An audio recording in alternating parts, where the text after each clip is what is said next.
আমার ছেলেকেই ভালোবাসি, তাই আমি যদি ছেলের বউটাকে একটু ভালো রাখি, ছেলের বউটাকে ঝগড়াঝাটি কম করে ছেলের বউটাকে একটু ছাড় দেই, তাহলে কে ভালো থাকবে? বেসিক্যালি ছেলে।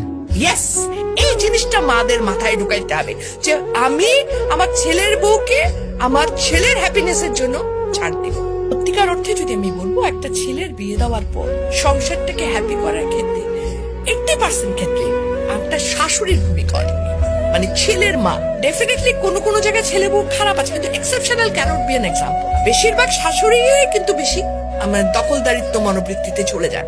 এখানটায় যদি ওনারা একটু ছাড় দিতে পারেন, ওনারা যদি একটু মনে করেন যে না, একটা যখন আমি আমার মেয়ের জামাইকে বলছি কি যে আরে আমার মেয়ের জামাই কত ভালো, আমার মেয়েকে কিছুই করতে দেয় না, সারাদিন অফিস থেকে এসেও সে মেয়েকে রান্নায় হেল্প করে।